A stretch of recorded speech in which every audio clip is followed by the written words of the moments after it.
ये बहन आपको बताएगी इनके साथ में क्या क्या परमात्मा ने जो है वो चमत्कार किए, अनुभव किए और कैसे परमात्मा ने इनके जीवन को बदला है। बहन जी आप थोड़ा यहाँ आ जाओ, थोड़ा सामने आ जाओगी आप कैमरे के। अभी बहन केवल संकल्प नाम उपदेशी है और ये हकीकत है।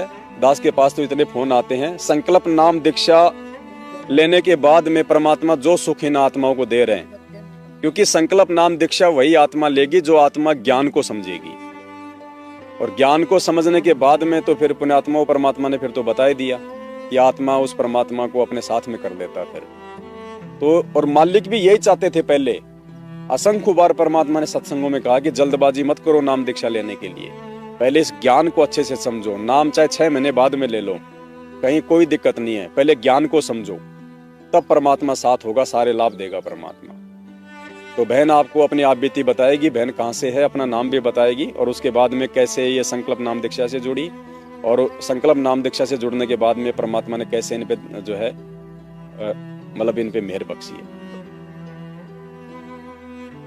सत साहिब भाई, सत साहिब, जय हो बंदी छोड़ की। जय हो बंदी छोड़। भाई मैं रामगंज मंडी से हूँ, कोटा जिले से। मैंने 3 साल तक परमात्मा का सत्संग सुना। 3 साल तक मैंने मालिक का बहुत सत्संग सुना है और मुझे नाम के लिए भी दबाव दिया था, लेकिन मैंने आपका वीडियो देखा तो मतलब कोई भगत थे, मतलब ये मैनेजमेंट वाले, तो मेरे ऊपर बहुत दबाव डाला उन्होंने, भैया आप नाम ले लो, नाम ले लो।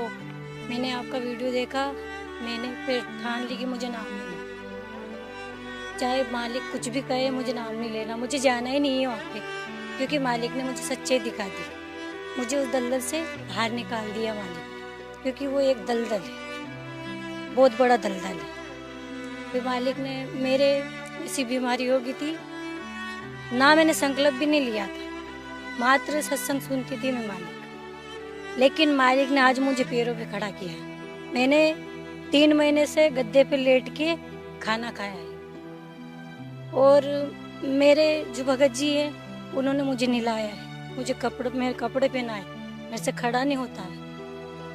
बैठना भी, मैं बैठी हूँ यहाँ से, रेलवे भी मतलब 4-5 घंटे का रास्ता है रामगंज मंडी से।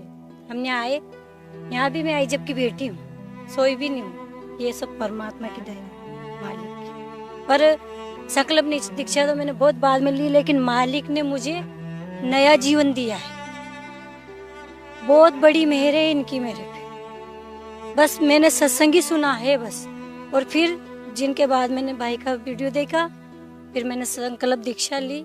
मालिक का जो प्रकट दिवस मनाते हैं ना, उसी दिन मैंने मालिक से संकल्प दीक्षा ली, और उसी दिन से मैं परमात्मा की 3 टाइम की आरती करती हूँ। और जैसे मालिक का भोग लगाते हैं 1 घंटे की आरती से, तो 8 दिन में संडे के दिन हम भोग लगाते हैं परमात्मा को, तो वैसे तो शाम सुबह रोज ही लगाते हैं परमात्मा की दया से। और जो हमसे बनता है मैं दिन भर सत्संग जोड़ती हूँ। हमारे भगत जी भी ले रखे हैं संकल्प दीक्षा। मालिक ने, एक लड़की है 12-13 साल की, एक लड़का है जो सेवा कर रहा था ना, वो उसने भी नाम भाई संकल्प दीक्षा ले रखी है। हम तीनों चारों ने, हम हमारे घर भक्ति करते हैं, मालिक ने बहुत रजा कर दी, हम मजदूरी करते हैं, हम उसमें बहुत खुश हैं। हमें कुछ नहीं चाहिए, हमें सिर्फ परमात्मा चाहिए, क्योंकि परमात्मा है तो सब कुछ है, और परमात्मा नहीं है ना, कुछ भी नहीं है हमारे इस दुनिया में। मालिक ने हमें ना, मुझे नई जिंदगी दी है परमात्मा ने, आज मुझ पैरों पे खड़ा कर दिया। अभी मेरे भगत जी सो गए, नहीं तो मैं आपको बताती कि मेरे को 12-13 महीना हो गए, मेरे को पढ़ा, मैंने काम नहीं किया कुछ भी, मेरे बच्चे भटकते पड़े हैं, किसी ने साथ नहीं दिया, कोई किसी का नहीं है इस दुनिया में, सिर्फ पैसे के पीछे चलता है। तो हम क्यों उनकी परवाह करें? हमारे लिए मालिक इतना दर्द झेल रहा है हमारे लिए, तो हम उनकी क्यों परवाह करें उन दुनिया वालों की? वो दुनिया क्या देंगे हमें? कुछ नहीं दे सकते हमें। उनको हम पैसे कौड़ी देते हैं, उनसे मतलब गपशप करते हैं तो अच्छा लगता है, और हम आज सही रास्ते पे चलते हैं ना तो उन्हें बुरा लगता है, लेकिन लगने तो हम उनका परवाह नहीं करेंगे। हमें उनसे कोई मतलब नहीं, चाहे वो हमारे घर आए या ना आए, उनसे हमें कोई मतलब नहीं। और मैंने मेरे परिवार वाले से कह दिया कि भाई आप जो कर्म कर रहे हो ना, मैं नहीं करूँगी, चाहे आप कुछ भी करो, ना मैं पैसे दूँ ना मैं कुछ करूँ, तुम्हें करना है जो करो, मैं मेरे भक्ति करूं और मेरे घर पे रहूंगी। मुझे बुलाते हैं लेकिन मैं नहीं जाती हूँ। मैंने कि मैं मेरे घर बैठ के भक्ति कर लूंगी, मेरा पूर्ण परमात्मा मेरे घर है, मुझे किसी की जरूरत नहीं, किसी की भी नहीं है। क्योंकि मैंने दुख देला, मुझे मालूम है, मुझे रात को नींद भी नहीं आती है। मैं रात को परमात्मा के दरबार पे पड़ी मतलब रोती हूँ। रात में सब सोते हैं लेकिन मैं रोती थी कि मालिक मुझे आप जो भी करें, मुझे इतना विश्वास नहीं था। लेकिन जब मेरी बीमारी मतलब उसने ज्यादा पलटाव लिया तो मुझे परमात्मा पे इतना विश्वास हुआ कि बस आप भी हो मेरे बस। मैंने लाख रुपए लगा दिए इलाज में, मैं मतलब MRI वगैरह सब करवा लिया। ये पैर पूरा सुन हो गया था मेरे से चला नहीं जाता था। मैं कह रही हूँ ना 6 महीने तक मैंने मतलब सो के खाना खाया है मैंने, पर ये पूर्ण परमात्मा ने आज मुझे पैरों पे खड़ा कर दिया। मालिक बंदी चोर सतगुरु रामपाल जी भगवान की जय हो। बंदी चोर सतगुरु रामपाल जी भगवान की जय हो। बंदी चोर सतगुरु रामपाल जी भगवान की जय हो। और मैं बस परमात्मा का वीडियो देखती हूँ, और जो भाई वीडियो बनाते हैं मालिक की प्रेरणा से, हम उसमें देखते हैं कोई कुछ कहो, हमें किसी से मतलब नहीं, हमारे पूर्ण परमात्मा से मतलब है। क्योंकि अंतर्यामी पल पल हमारे साथ है, बस हमें विश्वास करना है इनसे। क्योंकि हम जब तक इन पे विश्वास नहीं करेंगे, अंधे का विश्वास करेंगे कि भाई अंधा हो जाए तो उसे कुछ नहीं दिखता है, लेकिन उसकी अंतरात्मा सब देखती है। तो हमें भी इस तरह बनना पड़ेगा परमात्मा का, जब भी हमारा परमात्मा हमारा हाथ थामेगा। वरना यहाँ पे कुछ नहीं है, यहाँ से तो बस आंखें बंद कर लो कि इस दुनिया से तो हम अंधे हो गए, और परमात्मा ने हमारे आंखें खोल दी, हमें सतलोक जाना है बस, और कुछ नहीं करना है। जो भी व्यवस्था दे रखी परमात्मा, खाओ पियो और मालिक के गुणगान गाओ। हमें किसी से कुछ नहीं लेना है, ना भाई से, ना बहन से, ना माँ से, ना बाप से, ना पति से, ना बेटा से, ना बेटी से। अगर वो मार्ग में लगते हैं तो लग जाओ, नहीं लगते हो तो आपकी आप जाओ ना। हमें किसी से कुछ नहीं लेना, क्योंकि हम मरेंगे तो ना हमारे माँ बाप चलेंगे साथ में, ना हमारे बच्चे चलेंगे, कोई नहीं चलेंगे। हम अकेले आए, अकेले ही जाएंगे।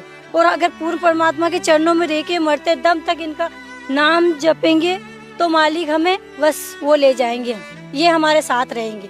अब हमारे साथ ये हैं, हमें किसी की जरूरत नहीं है, किसी की भी नहीं है। क्योंकि मुझे मालूम है मेरे साथ क्या हुआ, मेरे साथ पूर्ण परमात्मा है। मुझे बहुत बार महसूस भी हुआ कि भाई मुझे काल लेने आ गए, मेरा जीव भी घबराया कि मुझे मतलब मैं मर जाऊंगी, मुझे महसूस हुआ। लेकिन पूर्ण परमात्मा कहते हैं ना कि धक्के धनी के खाए, मुझे कहना नहीं आ रहा है, द्वार धनी के पड़ा रहे चाहे धक्के धनी के खाए, सो काल जग जोर ही पर द्वार छोड़ना जाए। तो मैं बस इसी बात पे दृढ़ विश्वास करके पड़ी रही। भगत जी ने कहा मैं गोली दवाई ले, मन की मुझे कुछ नहीं चाहिए। मेरे 4000 की गोली दवाई लाए थे, मैंने गोली थोड़े दिन खाई और फेंक दी मैंने। मन की गोली भी आप, दवाई भी आप, और जान आके चरणों में रहते मेरी जान भी चली जाए तो मुझे बहुत खुशी होगी, क्योंकि आपके चरणों में जाएगी मेरी जान। नहीं तो मेरा काल करका पता नहीं कहाँ झटके से मारेगा मुझे। बस मुझे सब भाई बहनों से यही कहना है, जो भी हमारे भाई की मतलब खिलाफ बोलते हैं मिलते हैं, देखो भाई किसी से राग द्वेष मत करो। परमात्मा अरे परमात्मा के साथ हमारे कितने कितने मतलब इल्जाम लगाए, क्या उन्होंने पलट के जवाब दिया? हम कौन होते हैं किसी को झूठे ठहराने वाले? उन्होंने संघर्ष किया, हम करके दिखाओ उनके संघर्ष की तरह। भाई बुरा मत मानना, आप 2 महीने से जेल में गए थे, लेकिन किसी माई का लाल में औकात थी क्या? लाइव आए थे कोई? बता दीजिए मुझे, कोई आया क्या? हिम्मत करके कोई आया था? कोई नहीं आया, किसी की भी हिम्मत नहीं हुई। क्यों नहीं हुई? क्योंकि उन पे परमात्मा का विशेष आशीर्वाद है। क्योंकि उन्होंने परमात्मा ने भूख ठोक बजा के मतलब हीरा चुना है उन्हें। अगर पवन भाई को देख के चलना है तो उनके संघर्ष को देख के चलो। क्या जो वो संघर्ष कर रहे वो देख के चलो, उनके रेन ठेन मत देखो, वो क्या खा रहे हैं क्या पी रहे, वो उनका देखो। अपन मकान बना के कोई कहते कि तेरा मकान ढस रहा है तो मकान बदल लेंगे हम? कितना हिचकिचाएंगे हम, कितना गिड़गिड़ाएंगे, और वो 15 दिन में 1 महीने में मकान बदलते हैं। हम बदल सकते हैं क्या? किसी में है हिम्मत? किसी में नहीं है। नहीं रहता है ना। वो अपन कह देते हैं ना कि तू किराया बढ़ा दिया मैंने, नहीं तो खाली कर दे। तो हम कहते हैं किराया कैसे बढ़ा दिया आपने, मैं कैसे खाली करूं, मैं कैसे व्यवस्था देखूं? उनको रातों रात खाली करना पड़ता है। उनको पता है मेरे बच्चे कहाँ रह रहे, मेरी बीवी कहाँ रह रही। भगत मती वो बहुत जल्द विश्वास है, लेकिन हम जानते हैं किसी का पति जेल में जल जाता है उस औरत पे क्या बीतती है हम जानते हैं। बस इंसान को कीचड़ उड़ाना आता है एक दूसरे को, कीचड़ मत उछाड़ो, अपनी बुराई को मारो, अपने शरीर अंदर आत्मा है ना, इस मन को मारो, इसकी बुराई को मारो, इसको धो परमात्मा के सत्संग से। क्या किसी से राग दिवस करोगे तो हम कहाँ सत्संग चल जाए, कहाँ सतलोक जाएंगे हम? किसी से राग दिवस मत करो। अगर प्रेम नहीं दे सकते हो ना तो उससे दुश्मनी भी नहीं कर सकते। हमारी औकात क्या है किसी से दुश्मनी करने? हमारा पूर्ण परमात्मा कितना संघर्ष कर रहे हो, उनका हम थोड़ा बहुत भी संघर्ष कर लेंगे देख के तो मालिक हमें पार कर दे। क्या हमें संघर्ष करना चाहिए, क्योंकि संघर्ष बिना भक्ति नहीं होगी। जब तक हम संघर्ष नहीं करेंगे, डट विश्वास नहीं रहेंगे ना, हमारी भक्ति नहीं चलेगी। हमें सिर्फ भले कुछ भी हो जाए, कोई रूठो कोई फूटो, हमें किसी से कुछ मतलब नहीं है। हमें हमारी आत्मा से मतलब है, हमारे परमात्मा से मतलब, और किसी से मतलब नहीं है। कोई कुछ कह रहा है, चलो कहने दो उनको, बहुत राग दिवस करते हैं, कर दो, तुम्हारा क्या है, उनका क्या बिगड़, कोई नहीं बिगाड़ सकता, ना कोई बिगाड़ सकता, क्योंकि पूर्ण परमात्मा उनके साथ है, क्योंकि उनको ठोक बजा के खड़ा करा है परमात्मा। नहीं तो किसी की औकात नहीं है जो लाइफ आ जाए 2-2 66 घंटा, किसी की औकात नहीं जो मार खा सके, किसी की औकात नहीं। अपन को कोई मतलब जोर से बोलता है तो कितना दर्द आता है अपने, किसने मुझे कितनी जोर से बोला, और उनको तो मारा भी है। हम खा लेते हैं मार। वैसे तो बहुत कहते हैं पवन ऐसा है, पवन ऐसा है, पवन के संघर्ष को देखो। भाई बुरा मत मानना, मैं आपका नाम ले रही हूँ, लेकिन उनका संघर्ष देख के चलो और उनसे ज्यादा संघर्ष करने में आगे बढ़ो, ना कि उनके पेरे खाने पीने में बढ़ो। उनको मत देखो, उनको संघर्ष के देख के चलो कि मालिक ने उनको कितना संघर्ष करा। हम भी परमात्मा से, मालिक से पेड़ मांगो अर्जी के मालिक हमारा भी ऐसा संघर्ष आए तो हम दृढ़ विश्वास करके खड़े रहे, आपके ऊपर विश्वास करें। क्या जब भी हमारी भक्ति चलेगी। जब तक हम पवन भाई के आगे नहीं बढ़ेंगे, जब तक हम सतलोक नहीं जाए पाएंगे। ये कान खोल के सुन लो। छोड़ सतगुरु रामपाल जी भगवान की जय हो। बंदी छोड़ सतगुरु रामपाल जी भगवान की जय हो। बंदी छोड़ सतगुरु रामपाल जी भगवान की जय हो। ससाई।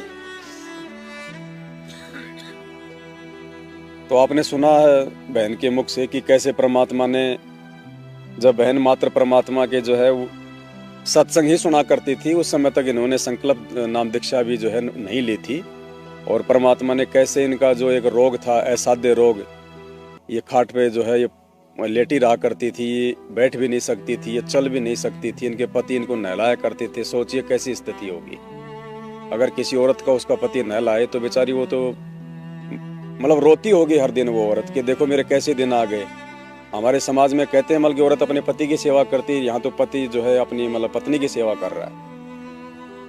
तो ऐसी दुविधा से फिर परमात्मा ने इस बहन को निकाला। उस समय कहाँ थे वो रिश्तेदार, कहाँ थे वो डॉक्टर, कहाँ थे वो वैद्य, कहाँ गए थे वो देवी देवता जिनकी भक्ति करते करते, जिनकी बलि चढ़ाते चढ़ाते पशुओं की हमने इतने पाप कमा लिए थे।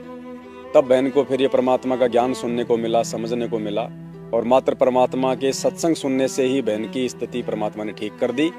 क्योंकि परमात्मा का वचन है कि 70% आराम मात्र गुरुदेव के सत्संग सुनने से ही जीव को मिलने लग जाता है। 70% में तो बहुत कुछ आ जाता है, लेकिन लाभ उसको मिलता है जो सत्संग सुनते सुनते नियमों को निभाता है। फिर बहन को जैसे वीडियो साथ संगति के मिले तो इन्हें एक मतलब विधिवत रूप से इन्होंने संकल्प ले लिया, अपने भगत जी को भी दिलाया, अपने बच्चों को भी दिलाया, और आज बहन साथ संगति से जुड़ी हुई है। आप इनकी दृढ़ता, इनका विश्वास जो एक सारनामी भगत में भी आज वर्तमान में जो देखने को मिल रहा है नहीं है। तो पुण्यात्माओं, परमात्मा भी इसी बात पे जोर देते थे कि बच्चों पहले ज्ञान समझो, पहले मेरे मिशन को समझो, उसके बाद में नाम दीक्षा लो। भगवान कहीं भागने वाला नहीं है। गुरुजी ने सत्संग में बताया कि मैं कोई बाजरे का रखवाड़ा थोड़ी आया हूँ, मैं ज्ञान और नाम ही देने आया हूँ। पहले जान तो लो, पहले पहचान तो लो, उसके बाद में नाम लेके अपनी भक्ति करो।